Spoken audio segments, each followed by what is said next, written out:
Mulai ya. Selamat sore Pak Romdoni dan teman-teman yang pada hari ini menonton video kami. Pada hari ini kami selaku kelompok 4 akan mempresentasikan mengenai kesalahan dan pertanggungjawaban pidana. Sebelum kita memasuki materi presentasinya, izinkan kami memperkenalkan diri kami terlebih dahulu, yang dimulai dari eh, Perkenalkan, nama saya Dela Puspitasari. Perkenalkan, nama saya Artika Yuniarti. Perkenalkan, saya Joy Silalahi.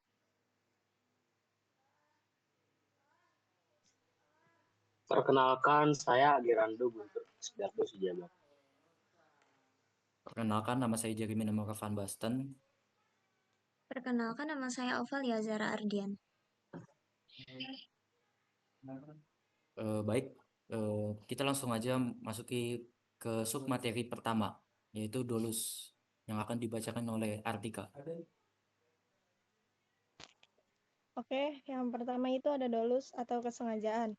Ada beberapa istilah dalam bahasa asing untuk menyebut sengaja, antara lain yang pertama ada dolus itu dari Latin, yang kedua offset dari Belanda, yang ketiga intention or purposely dari Inggris, dan yang terakhir ada intento dari Italia.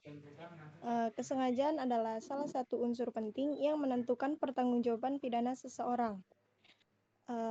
Dolus mengacu pada niat atau kesadaran seseorang untuk melakukan suatu perbuatan yang melanggar hukum. Kesengajaan itu sendiri termasuk dari bentuk kesalahan dalam hukum pidana. Dalam hal ini, pelaku memiliki keinginan untuk melakukan tindak pidana dan memahami konsekuensi dari tindakan yang diambilnya. Dan kesengajaan ini juga erat kaitannya dengan willens and witens, yaitu willens itu yang berarti menghendaki dan witens berarti mengetahui akibatnya. Dan terdapat beberapa kategori dolus yang dapat diklasifikasikan, antara lain ada dolus directus atau kesengajaan sebagai maksud, yang kedua ada dolus indirectus atau kesengajaan sebagai kepastian, yang ketiga itu ada dolus eventualis atau kesengajaan sebagai kemungkinan. Yang pertama itu ada dolus directus. Dolus directus itu merupakan kesengajaan yang jelas dan langsung, di mana pelaku melakukan tindakan dengan tujuan tertentu. Misalnya, seseorang secara sengaja melakukan atau merencanakan pencurian dengan niat untuk mengambil barang milik orang lain. Yang kedua itu ada dolus indirectus. Dolus indirectus atau kesengajaan sebagai kepastian itu merujuk pada situasi di mana pelaku tidak secara langsung ingin melakukan tindak pidana, tetapi mengetahui bahwa tindakan yang dilakukannya dapat menyebabkan pelanggaran. Contohnya, ada seseorang yang mengemudikan kendaraan dengan sangat cepat di area padat, menyadari bahwa kecepatan tersebut dapat mengakibatkan kecelakaan. Dan yang terakhir itu ada dolus eventualis atau kesengajaan sebagai kemungkinan. Kesengajaan sebagai kemungkinan itu adalah bentuk kesengajaan yang dimana pelaku menyadari kemungkinan terjadinya hasil buruk dari tindakan yang diambil, namun tetap melanjutkan tindakan tersebut. Contohnya itu seorang pelaku yang melempar batu ke arah kerumunan, mengetahui bahwa hal itu bisa menyebabkan cedera, tetapi tidak peduli dengan akibatnya. Jadi kesengajaan itu menjadi faktor kunci dalam menentukan tingkat kesalahan pelaku, yang pada gilirannya berpengaruh pada sanksi pidana yang dijatuhkan. Semakin tinggi tingkat kesengajaan yang dimiliki pelaku, semakin berat pula hukuman yang bisa diterimanya. Oke, cukup.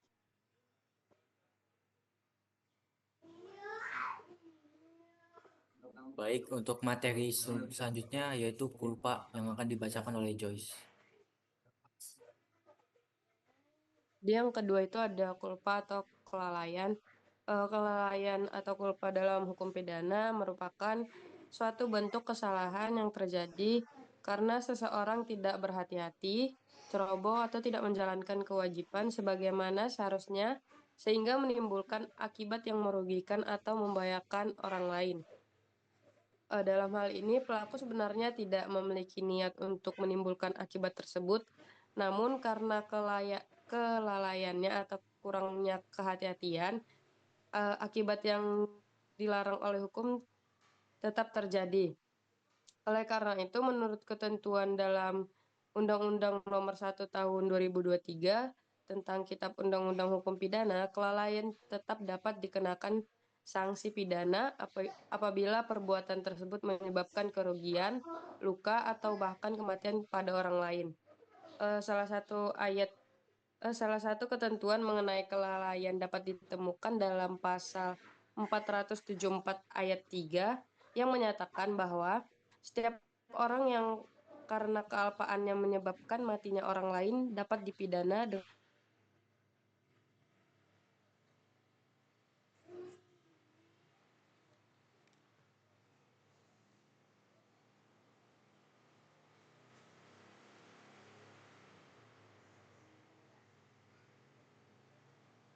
akibat kelalaiannya.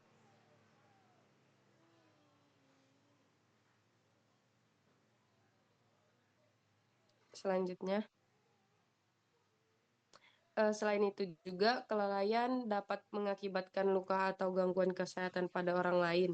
Dalam hal ini, hukum pidana memberikan sanksi kepada pelaku apabila kelalaiannya menimbulkan penderitaan fisik atau kerugian terhadap korban.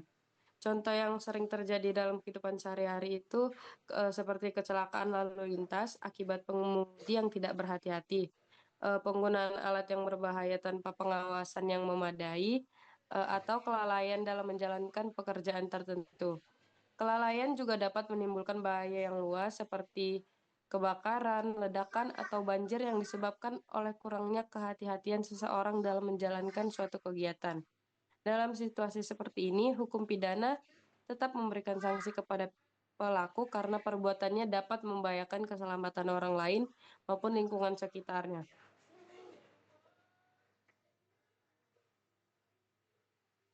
Sekian, Baik, untuk lanjutkan. materi selanjutnya bisa dibacakan. Baik, selanjutnya ada pertanggungjawaban pidana individu pada dasarnya adalah mekanisme hukum yang mengharuskan setiap orang yang melakukan perbuatan pidana untuk bertanggung jawab atas akibat dari tindakannya tersebut dengan syarat mutlak adanya pemenuhan unsur-unsur delik secara lengkap baik yang bersifat objektif maupun subjektif.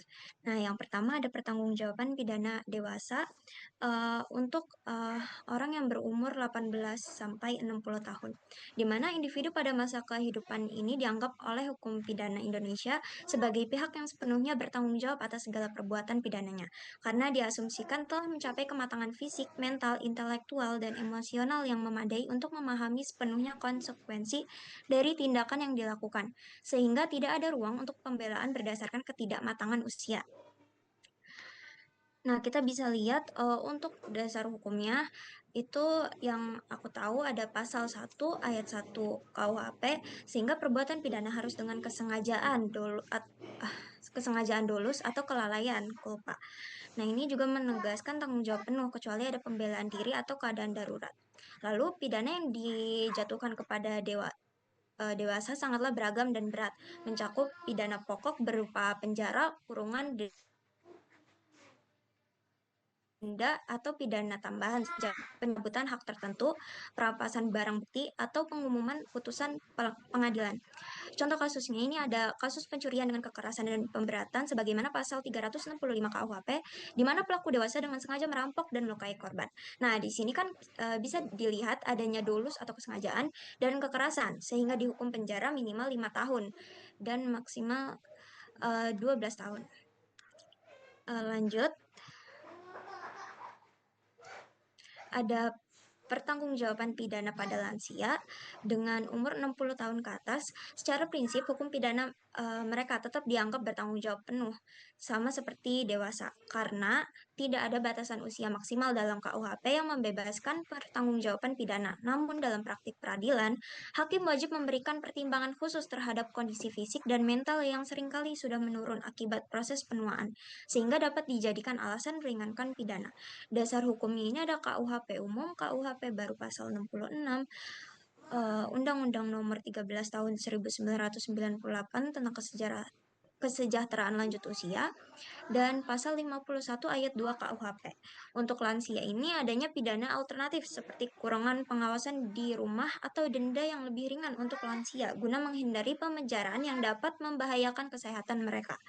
Contoh kasusnya ini ada kasus penipuan atau penggelapan yang dilakukan oleh lansia berusia 75 tahun dengan riwayat penyakit jantung.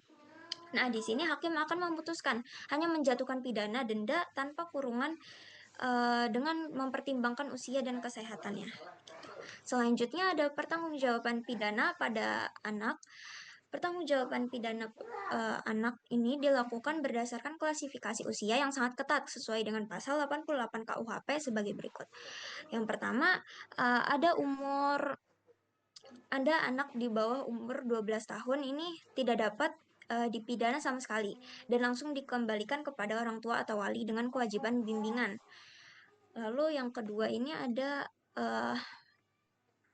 anak usia 12 hingga 14 tahun ini dapat dimintai pertanggungjawaban pidana secara kondisional hanya jika hakim memastikan adanya kematangan intelektual dan emosional melalui visum psikologi dengan prioritas utama diversi.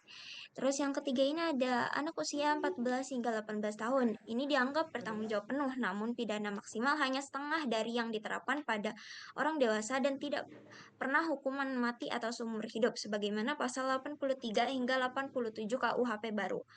Untuk contoh kasusnya ini anak dengan umur 16 tahun melakukan pencurian. Nah, maka di versi ini dianggap sukses. Penyelesaiannya sendiri ini dengan mediasi dan bimbingan. Untuk memperjelas perbedaan ketiga kelompok ini, secara ringkas dapat dikatakan bahwa dewasa menerima tanggung jawab pidana absolut dengan pidana penjara standar berdasarkan motif dan dampak. Lalu lansia tetap bertanggung jawab penuh namun dengan keringanan signifikan karena faktor usia dan kesehatan melalui pidana alternatif. Sedangkan anak mengedepankan sistem diversi restoratif dengan rehabilitasi di LPKA sebagai prioritas utama, mencerminkan evolusi hukum pidana Indonesia dari pendekatan punitive murni menuju restoratif justice yang lebih manusiawi. Terima kasih.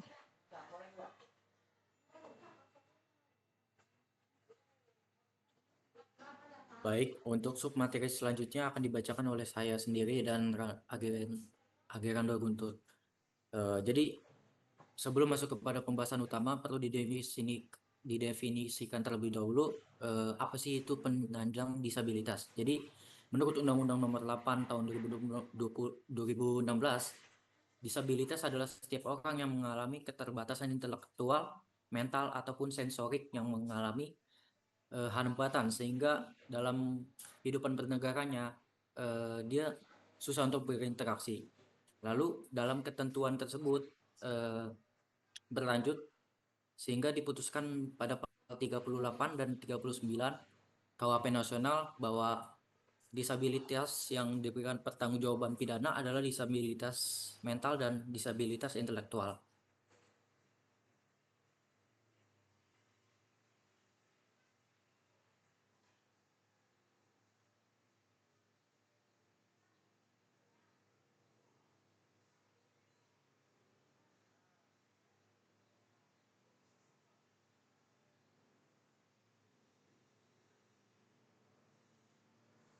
Baik, di sini saya akan menjelaskan tentang apa itu pertanggungjawaban pidana penyandang disabilitas melalui mental.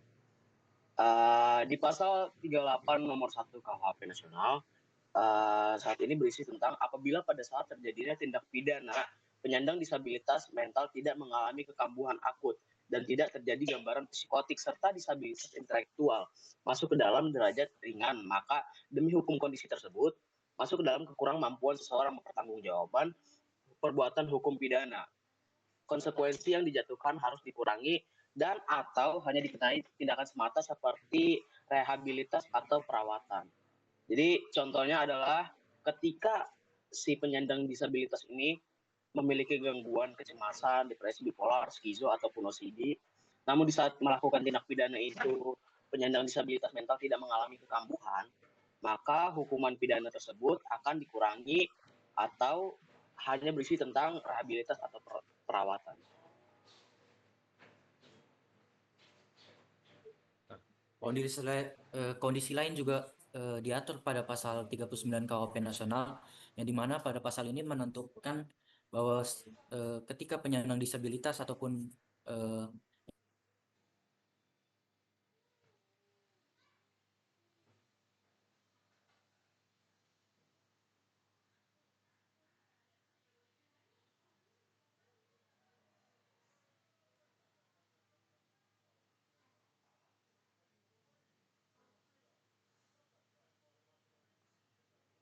Udah, ayo mulai.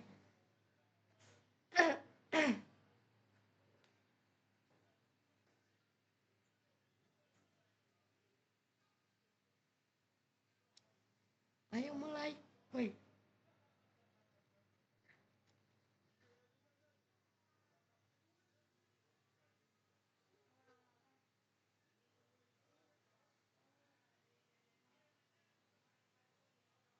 gimana udah belum Del? udah dari tadi. Oh udah, ya, oke.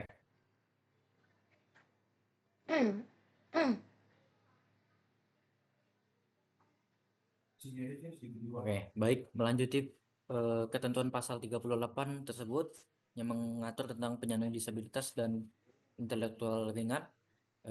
Selain itu, ada pun peraturan mengenai disabilitas mental dan disabilitas intelektual yang masuk ke dalam derajat sedang atau berat.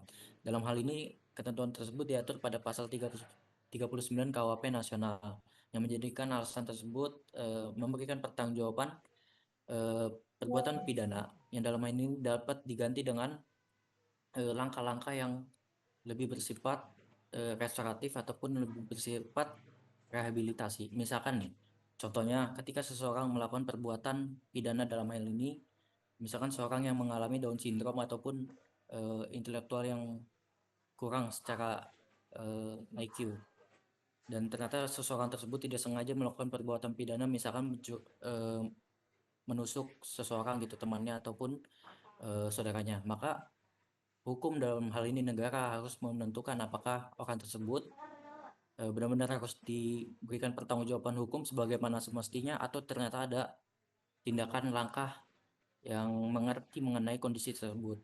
Nah, ketentuan pasal tersebut mengenai pasal 39 dan 38 ini diperkuat dengan adanya dua unsur pidana, yaitu yang pertama perbuatan atau actus reus, yang kedua juga adanya namanya niat jahat ataupun niat berbuat tindakan pidana tersebut.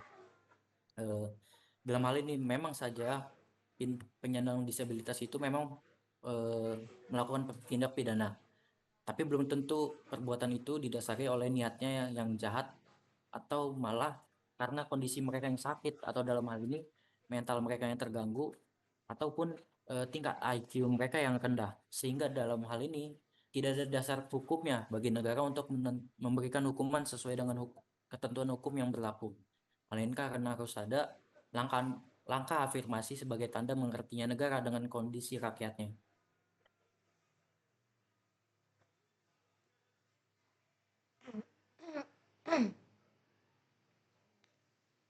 Selanjutnya, saya akan membahas tentang pertanggungjawaban korporasi. Jadi, di dalam dunia hukum itu, korporasi ini disebut sebagai subjek hukum buatan atau legal person, yang artinya meskipun korporasi bukan manusia, tapi ia tuh memiliki hak dan juga kewajiban yang hampir sama dengan manusia di mata hukum. Nah, kalau dalam KUHP lama itu korporasi ini tuh bukan merupakan subjek hukum, tapi di KUHP nasional kita yang sekarang, si korporasi ini tuh udah ditetapkan sebagai subjek hukum. Lalu ada beberapa teori utama yang digunakan untuk menjerat si korporasi ini. Yang pertama ada identification doctrine atau direct liability, yaitu korporasi ini bertanggung jawab atas perbuatan pidana yang dilakukan oleh individu yang merupakan otak atau pemegang kendali perusahaan. Yang kedua ada vicarious liability, yaitu korporasi bertanggung jawab atas perbuatan karyawan selama perbuatan tersebut dilakukan dalam lingkup pekerjaan dan keuntungan korporasi. Atau hal ini tuh sering diterapkan di Amerika Serikat. Lalu yang ketiga ada strict liability, yaitu tanggung jawab mutlak, di mana pertanggungjawaban ini didasarkan pada terjadinya pelanggaran hukum tanpa perlu pembuktian adanya niat jahat atau mens rea atau kesalahan dari pelaku. Biasanya digunakan dalam kasus seperti kasus lingkungan hidup gitu. Nah, jadi kasus tindak pidana korporasi itu ada juga terkait lingkungan, itu juga diatur di Undang-Undang PPLH. Nah, biasanya penetapan sanksinya ini juga seperti sanksi administratif, dan juga si korporasi ini tuh harus mengembalikan atau memulihkan lingkungan yang sudah tercemar itu gitu. Lalu ada juga aggregation theory, yaitu menggabungkan kesalahan kolektif dari beberapa individu dalam korporasi yang jika disatukan membentuk suatu tindak pidana meskipun secara individu mungkin tidak memenuhi unsur pidana secara utuh. Boleh di next slide.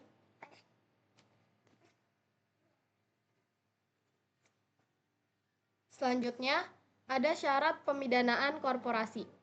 Di Indonesia, berdasarkan peraturan Mahkamah Agung nomor 13 tahun 2016, korporasi ini dapat dipidana jika yang pertama, korporasi ini memperoleh keuntungan atau manfaat tindak pidana tersebut. Yang kedua, korporasi membiarkan terjadinya tindak pidana. Dan yang ketiga, korporasi tidak melakukan langkah-langkah pencegahan atau mitigasi untuk mencegah dampak pidana. Jenis sanksinya itu sanksi bagi korporasi itu berbeda dengan manusia. Jadi kalau manusia itu kan dihukum penjara gitu ya. Cuman kalau korporasi ini tuh sanksinya itu ada pidana pokok. Pidana pokok ini yaitu meliputi pidana denda dalam jumlah yang besar. Lalu yang kedua juga ada pidana tambahan atau tindakan tata tertib, yaitu pencabutan izin usaha, penutupan seluruh atau sebagian tempat usaha, dan juga perbaikan akibat tindak pidana atau remediasi hingga pembubaran korporasi. Lalu ada mekanisme penyelesaian baru, yaitu DPA. DPA ini Different Prosecution Agreement, atau dalam bahasa Indonesianya itu kesepakatan penangguhan sama penuntutan, yaitu adalah mekanisme penyelesaian perkara pidana di luar persidangan gitu. Jadi ini tuh baru diperkenalkan di dalam KUHP nasional kita yang sekarang gitu. Terus konsep DPA ini itu mengadopsi dari sistem hukum common law yang diterapkan di Amerika Serikat dan juga Inggris. Jadi memang di Amerika Serikat dan Inggris, di negara-negara common law juga sudah ada si mekanisme DPA ini gitu. Terus juga DPA itu sebenarnya apa sih? Jadi DPA ini tuh kesepakatan yang dibuat antara jaksa penuntut umum sama korporasi yang diduga melakukan tindak pidana tersebut. Nah, jadi intinya tuh kalau misalnya si jaksa ini setuju, setuju buat penundaan penuntutan ke pengadilan, asalkan si korporasi ini tuh memenuhi syarat-syarat yang udah disepakati bersama gitu. Jadi jika korporasi ini tuh berhasil memenuhi syarat-syarat tadi dalam jangka waktu yang udah ditentukan, maka tuntutan pidana terhadap korporasi tersebut tuh akan dihapus. Sehingga namun jika korporasi itu melanggar kesepakatan, jaksa ini akan melanjutkan kasus tersebut ke pengadilan. Jadi DPA ini tuh kayak ibaratnya jalan tengah gitu buat si korporasi supaya enggak dilanjut ke proses pengadilan gitu. Cuman si korporasinya ini tuh harus mengikuti syarat-syarat yang udah disepakati tadi gitu. Contohnya kayak dengan pemulihan lingkungan gitu juga bisa. Mungkin itu aja cukup buat penjelasan terkait pertanggungjawaban korporasi. Dari aku sekian. Oke, baik. Eh, eh, pada hari ini presentasi kami sudah selesai. Terima kasih buat teman-teman dari Farom Doni yang sudah menyaksikan video presentasi kami ini. Selamat sore dan terima kasih. Udah kan? Ini